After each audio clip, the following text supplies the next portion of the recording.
Today on the What's Cooking Show, I'm making steak Oscar.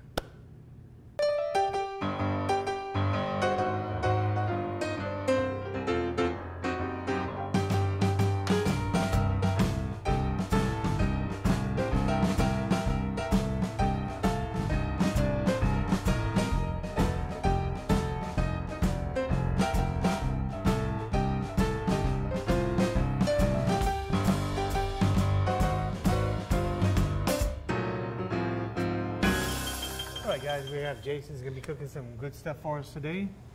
And Jason, explain to everybody what you're going to be doing for us. Okay, so today's show, we're gonna make steak Oscar, which is a special item that we run here on occasion. Okay. What makes a steak Oscar style is really just the addition of crab meat, preferably jumbo lump crab meat, asparagus, and either a hollandaise or béarnaise sauce. Okay. So today we're going to show you how we do it at Steamboat.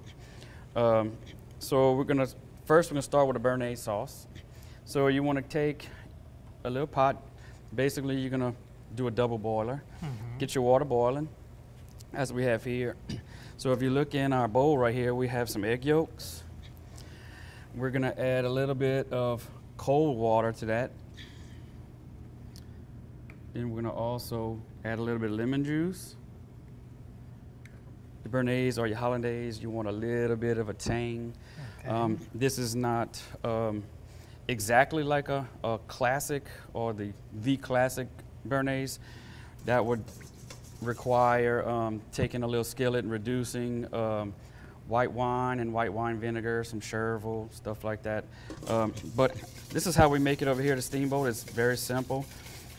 So you got 3 ingredients at this point. The reason for the cold water is because you're going to put this over the double boiler, and if you wouldn't, your eggs are going to scramble. It's going to be basically easier for your eggs to scramble if you don't. So we're going to put this over here. Now, for those who pretty much catch every show, we have made a hollandaise sauce on the show before. Now for those out there who are watching, it's been a while. Yeah. So I'm going to show you again how to make it. Basically, it's going to be just a hollandaise sauce base. You can add whatever you want to it. We're going to add some tarragon that I chopped earlier, which makes a béarnaise sauce. You can actually take a hollandaise sauce and add small diced tomatoes. That's called a Charon sauce. There's a whole, bunch of. This is really one of the mother sauces, like hollandaise. So just want to keep it moving so that way your eggs don't scramble. What's going to happen is it's going to start to thicken up slightly and kind of foam up. You just want to make sure you stir it. Don't let it get too hot, because it will scramble. All right. So as you can see, it's basically turned. Now the egg yolks are actually cooked, and that's how you want it. You want to leave it like that. Gotcha. So we're going to turn our little stove off. Now the next step, Joey, we're going to put our hollandaise sauce into our little KitchenAid. Well, our base, let's say that. It's not a hollandaise sauce just yet. What makes it a hollandaise sauce is these egg yolks that we have here. We're going to emulsify some melted butter into it, and the emulsion is what makes the sauce. So we're gonna do this real quick. Put our little mixer together.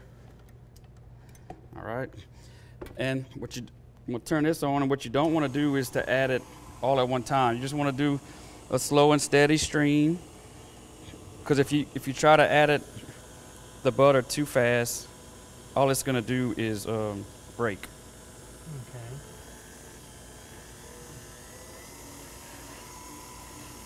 I see there's something I've never done before. Little hollandaise. Your first time making it is a little tricky. Got to be careful. But at the same time, if you make it, as often as I make it, it's just kind of like second nature now. So you see we're doing this real slow. And you just add the butter till it's going to start looking like it's going to get runny. You don't want that. So you just stop. We have about 6 ounces of butter right here. We started with 6 egg yolks. So I'm gonna put it until it basically shows me that it's, you know, it has enough.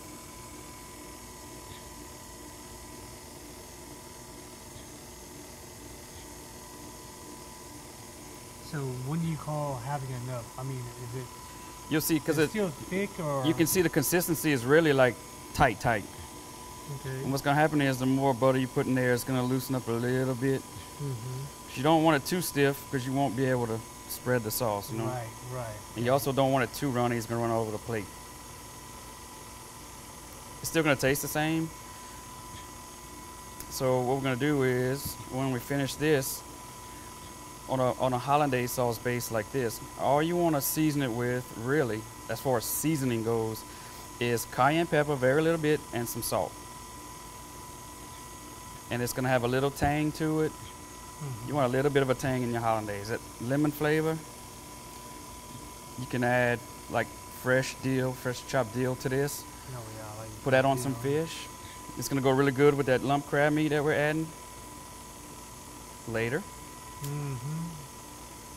So as you can see, it's, your favorite. oh yeah. So you can see it's starting to kind of loosen up a little bit. I see that. And again, you don't want to put it too fast.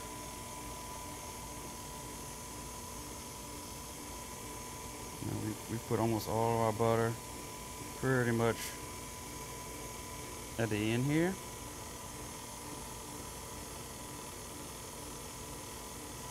All right. So we're done with that. So pretty much it's like you got the 6 eggs, so the 6 ounces of butter, almost. Pretty much like an ounce Gotcha. per. Okay. So, all right, this is what we're gonna do. Put that on the side. I'm gonna take this off of here, if I can. All right. I'm gonna take our whisk, which we had earlier, and I'm gonna take this spoon. We're gonna put a little bit of cayenne, not much. You don't want it, well, I can say you don't, but most people don't want it too spicy. So just a little bit, and you're gonna put you some salt to taste. Now, if you like a little bit more salt, you can put it, just mix it real lightly. And then we're gonna take this fresh tarragon that I chopped earlier, and basically you have yourself a béarnaise sauce. Now, what we're gonna do is we're gonna taste it real quick to see. It's good. Put a little bit more salt. Got a little lemony tang. Watch, Joe. Take a little taste. You can taste the lemon, and it's basically just an emulsion between egg yolks and butter with a little seasoning. It looks really hard if you haven't done it before, but it's really not. So what we're gonna do is gonna put this on the side for now, Joe. Okay. All right. So next thing I'm gonna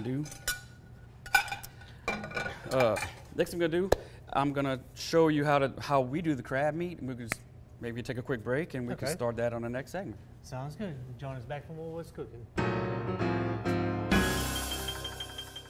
Welcome back to the show, everybody. Again, Jason's doing us a wonderful dish. He made us a nice sauce. Now we're getting ready to go to the lump crab meat, and we're gonna get some good stuff going here. Yes, sir. So look, we have our real butter that we already have melted in our pan.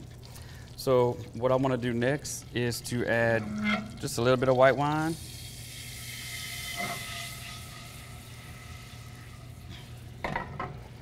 I'm going to add just a little bit of garlic.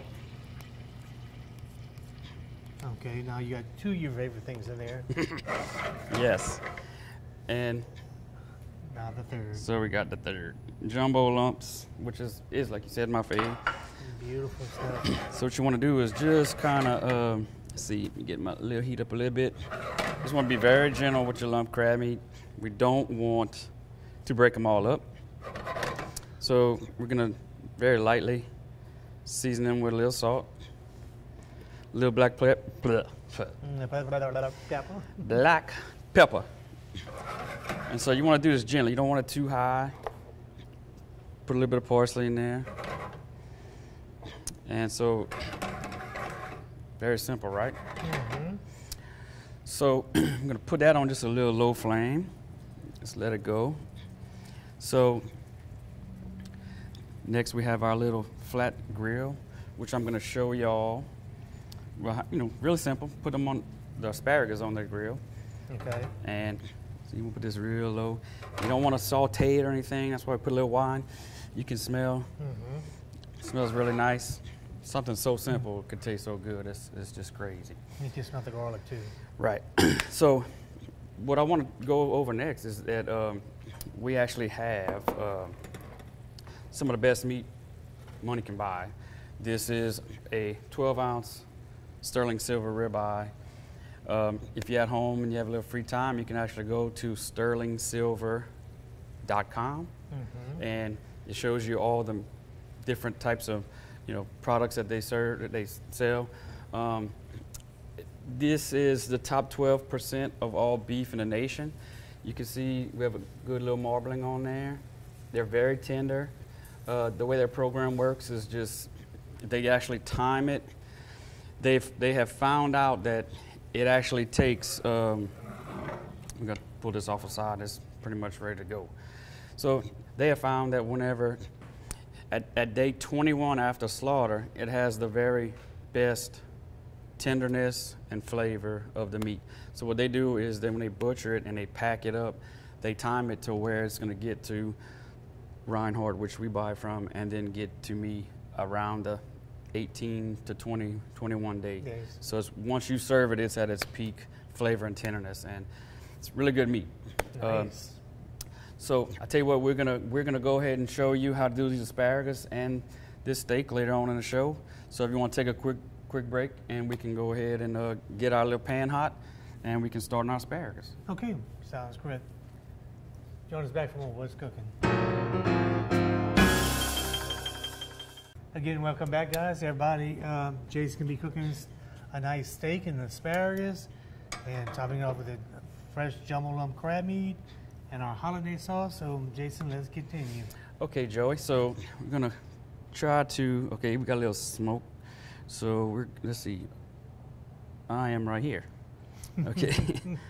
I lost for a second. All right, so we're gonna crank it up just a little bit. We don't want it too hot, but we're gonna try to get a good sear on each side. We're gonna try to get a little medium rare temp on it.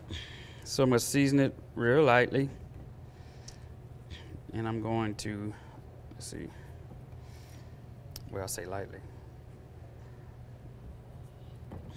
Season it real good. That's lightly. Yeah. All right. For you, we don't have red pepper. All right, so we're gonna baste this just a little bit of butter, nothing else. I'm gonna sear that real good. Crank it up a little bit. So like you said, Jason, you run this on special every so often? Yeah, every now and then we have a few people that, you know, have had it, and so they'll send me a private message and say, well, so steak Oscar soon, and I'll say, oh, okay, I'll do it this weekend, you know. Just, I pretty much have all this on hand at all times. Right. It's just making this sauce before we open is the only deal. So we'll go ahead and... Because you're making me hungry right now. Bad. Well, I mean, somebody's going to eat this when it's done. So we're going to take these asparagus. Not Dylan. Okay, no, not Dylan. He was kind of rude to you earlier. Yeah, he was rude. All right. So this is what we're going to do. Let's do this on the all that. All right. So we have our asparagus that we have actually taken, fresh asparagus, and I just basically cut off the fibrous ends. Okay. And then I blanched it in salt water for... Did you blanch it? Yeah. Just once it comes to a boil, I mean, I count maybe to 10, 15, I'll pull them out. So we're going to throw that on there also.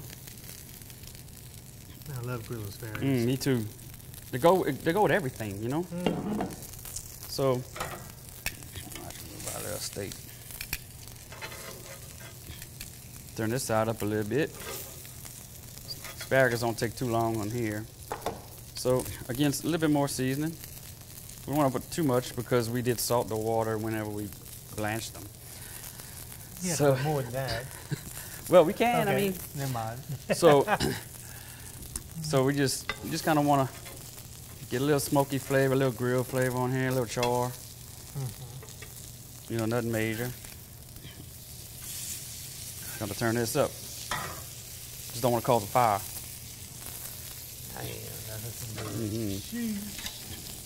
All right. So we're just gonna cook this steak. You know, at home you can cook this to whatever temp you like. I like to do a good medium rare. My house, I might even eat it rare sometimes. You know.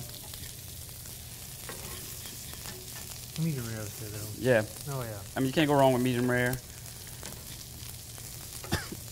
Like if all those people that eat medium well, if they would just taste it once, like medium.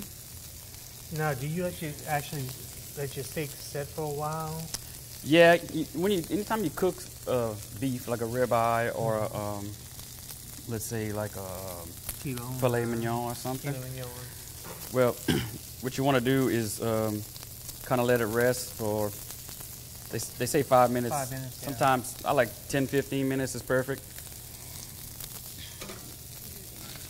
Now you serve this with what? Do you have a choice of potato and salad, or? Yeah, choice of potato, comes with a choice of potato and a salad. And you can't beat that. Oh my God, you can't. Can't. I mean, that's worth every penny. Oh, I love it. So we got this little grill at Buc-ee's in Texas. Buc-ee's in Texas. Yeah.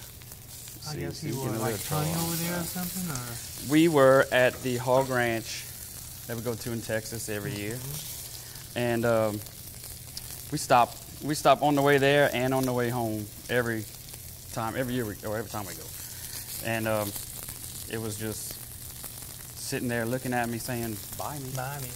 So I said, you know what? I can use that. Oh yeah. All right, so we got a little asparagus. They're getting a little color. And people don't like asparagus, but I'm telling you, if they would eat it this kind of way, they would love it. And I'm gonna be honest with you. I probably shouldn't say this on TV, but I even like them out the can. You know, a little salt and pepper, and that's it. I really do. I prefer them this way, obviously, but you know. Definitely, yeah. All right. So, Joe, we're gonna go ahead and take off our asparagus. Let me show you how we're gonna plate that in a little bit. Okay, now your holiday sauce. Do you put that on your asparagus? You put that on your steak? We're gonna put the asparagus on the bed as the bed. Okay. Steak on top of the asparagus. Okay. Then we're going to put the jumbo lump on top, and then just basically drizzle the béarnaise all over. The béarnaise is good with the asparagus alone. It's good just with the crab meat, and it's good if you just had the steak. Yeah, I'm sorry, I said the holiday is béarnaise. Right. Yeah. But same thing, just a little variation. Yeah, gotcha. So right about now, we still about a little too rare. Well, and not for me, but you know. Everybody was wondering what you were doing touching it. That's the way you can tell how it's cooked. Yes. The harder it is, the more cooked it is. It takes practice. Right. Yes. So And many years of doing it. Many years. See, look, all right, now we're getting a little color. And we're just about there, Joe. Yes, sir. We're looking about, I would say, it's almost medium rare. And to me, see, the way, like I said, the way I eat it, medium rare. Just don't do it. I give medium or above. Medium. Oh yeah, that too. So yeah, you see how it just lip, not much bounce back. All right, look at that. Beautiful. Just about where I like it. Nice. So. It's smelling good too. Just smelling? Yep. So, okay, watch. So let's let me do this. You go ahead and pull it off, Joe. Okay. All right. Turn this off. Turn this off. And we're going to basically just put our steak right here for now. We'll clean up our plate whenever we plate up. But, so that is pretty much the procedure of how I do all this. So, let's take a break, and then I can come back and show you how I put it all together. Gotcha. Sound good? So come back tomorrow. What's cooking? Okay, everybody. Jason's gonna finish up his steak for us today, and it's looking wonderful, and it's gonna be even better when he finishes. So, Jason, show him what you got left. Okay, so this is something I like to do with my steaks. We did season it earlier with our all-purpose season that we make over here. Okay. That's what we used. But I also like to put a little bit of coarse ground black pepper. Not too much, but Let's see, I like that. what I like is whenever you cut in your steak and you bite into it, and you every now and then you get a little pop of black pepper flavor. And I also like to put a little bit of kosher salt. And this is what you have to be careful with because obviously you don't want it too salty. Our seasoning is actually not that salty. So you can add, you know, salt to the steak and it won't be any different. It won't be too salty. So, all right, so we're gonna take our jumbo lump. Might be my favorite part of the whole dish, Joe. You just want to put that on top. Don't let Dylan get too close now because he's probably going to swipe a piece of crab. Nah, can't let him have the crab meat, Joe. Watch. Now, I like to get all this crab meat sitting up like that. Beautiful. And oh my now, God, that's amazing. This is really one of the best parts if you ask me. You just want to kind of drizzle that. And I mean, as far as I'm concerned, you can't put too much of this sauce in there. You know, and over here, if people don't know if they like béarnaise sauce, we put it on the side. It's not a big deal. Yeah. So then we just want to just put a little bit more green on there. Very simple. Dude, that's amazing dish. That is steak Oscar. Really.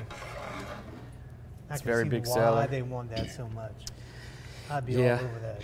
That's something I like to cook at the house pretty often. Mm-hmm. I just love béarnaise. I love béarnaise on fish. I love it on, obviously, jumbo lump. I love it on just a steak. Béarnaise sauce is really also known to go well with just steak. So it's pretty much can't go wrong. If and when you do this special, they can find it on Facebook? Yes, so we put our specials on Facebook every day, the daily specials. So if you don't have us on Facebook, go and like our page. It has all the hours of operation, everything else, contact information, you know, or you can email me at steamboatwarehouse.com if you want to kind of look at a few things, you know. So, and then you got the upstairs dining room for private parties in case they would need. We do. Now, with COVID, we have kind of changed a few things with the upstairs room, but we still do private parties. We do some reservations, you know, on the weekends with Hopefully it won't last much longer with the COVID stuff. Yeah. It's time for it to change. Yeah, it really is. All right, well, join us back next week. Okay, sounds good.